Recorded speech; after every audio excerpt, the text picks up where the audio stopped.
is your land. Come seek an adventure at your pirates, eh? Made the jump to light speed. 5, 4, 3, 2, 1, go! Welcome to the Disneyland Beat, where our toes tap to a Disneyland drum. And we always whistle while we work. Hi, I'm Amy. And I'm TC.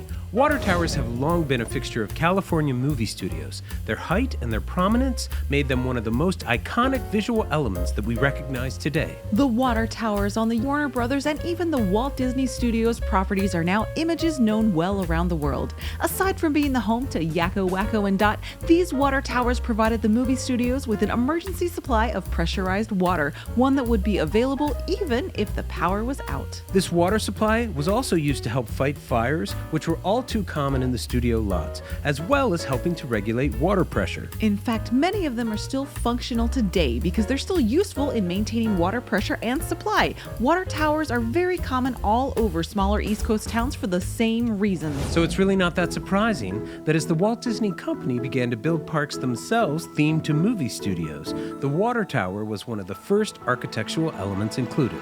The Earful Tower was created first at MGM Studios in Orlando, which would later become Hollywood Studios, and then it was duplicated for Walt Disney Studios Park in Paris. The Paris version is still standing, though the tower at Hollywood Studios in Orlando was removed to make room for Slinky Dog Dash. However, for some time, these non-functioning towers were the main marketing icon of both of these parks, and the list continues. There are dozens of decorative and functioning water towers found at Disney Springs, Walt Disney World, and pretty much every major Disney property around the world. Now, the first water tower that we're going to seek out at the Disneyland Resort is another movie Backlot Tower, and it's found at Disney California Adventure in Hollywoodland. It's fairly easy to overlook this once prominent element of the land. It's on a much smaller scale than most of Disney's water towers. However, it adds a lot, helping create a sense of forced perspective, making the fairly small land seem much bigger. It does this because you can't see the base of the water tower from any vantage point. Only the top is seen over other buildings, so you really can't tell how tall it is. The legs might extend down a large hill, it might be very far away. Another type of water tower, long associated with Disneyland, are the railroad water towers used to refill steam engine water tanks.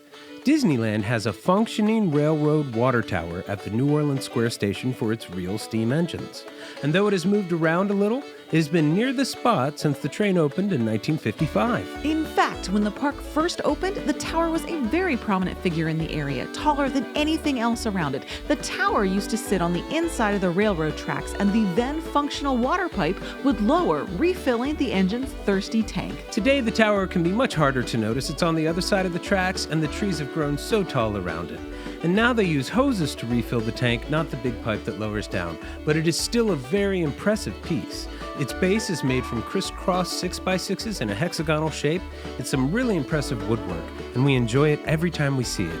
Next time you have to wait at the station for the train to take on water, watch the engineers fill the tank and then perform a boiler blowdown, purging the wastewater before setting off again around the Magic Kingdom. After a trip around the rivers of America, the railroad pulls into its next station at Mickey's Toontown, where another Disneyland water tower resides. Let's back up for a second. Now, the New Orleans train station, unlike the Grand Main Street station, has a small town look and feel. In fact, this station was designed originally for the film So Dear to My Heart, where it was in fact used as a small town station. Walt Disney himself made this decision, and after discovering the set piece from the movie had already been spoken for, he had a new one constructed, following the original design plans.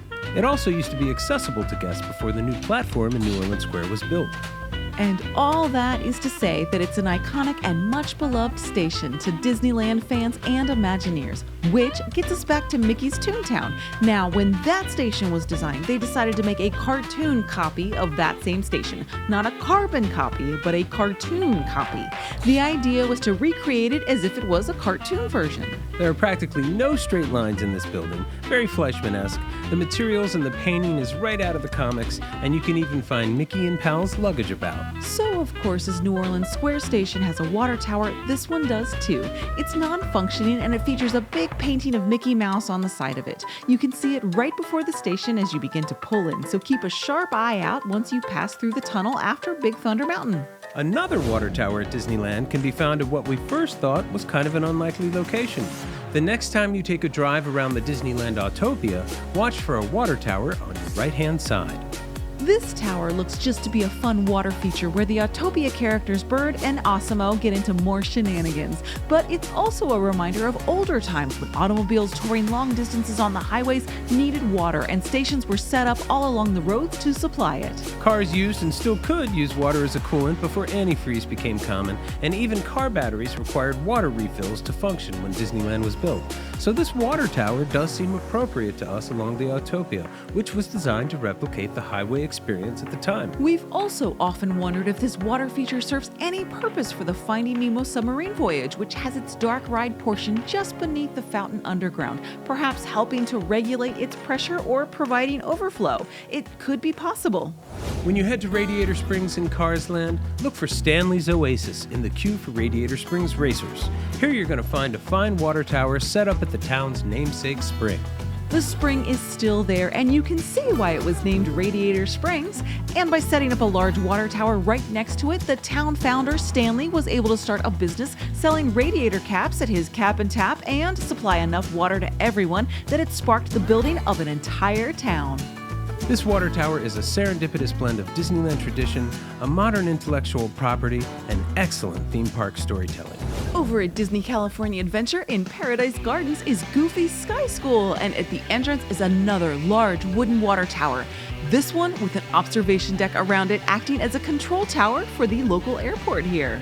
The Wild Mouse coaster is themed to the cartoon short Goofy's Glider, and you can find a direct reference to it in the weather vane perched atop the water tower, which shows Goofy flying around the world as he does at the end of the classic cartoon. We don't think there's any functioning water element to the tower, though it would not surprise us if it did, with the hotel and Paradise Bay so close nearby. The water tower has both a cartoonish look, yet has Victorian seaside theming, which is seen throughout the land. A new water tower is coming to Disneyland very soon. Once Splash Mountain closes at the end of May, construction will begin for Tianas Bayou Adventure. It's basically going to be a retheme, meaning, in lots of ways, the ride's infrastructure isn't going to change at all. The track, flume, layout, riverboat, and big drop will all remain intact. It's just getting some new songs and characters. But one of the most noticeable changes is going to be the removal of the tree atop the mountain and the placement of a large and prominent water tower topped with a tiara. The former Chickapin Hill is now being reimagined as a salt dome, much like the one on Avery Island. Essentially, a mountain built up around a large salt deposit. The water tower has layers to its backstory. It previously existed without a tiara, serving an old salt mine, then was eventually bought by Tiana's Foods as part of her production and received its crown. This large water tower is likely going to be the new visual weenie for the beloved ride. Something that's going to loom large when you're both gazing up at it from the path below, and something huge that's going to catch your attention in that split second that you pop out at the top of the lift hill and gaze at Disneyland before dropping 40 feet into the mist below.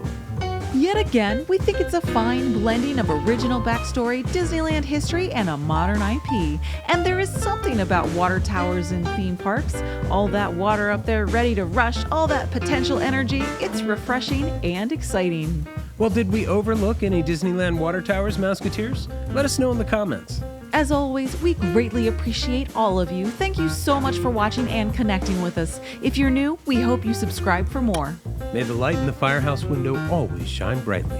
And may your dreams always come true. See you real soon, Mouseketeers.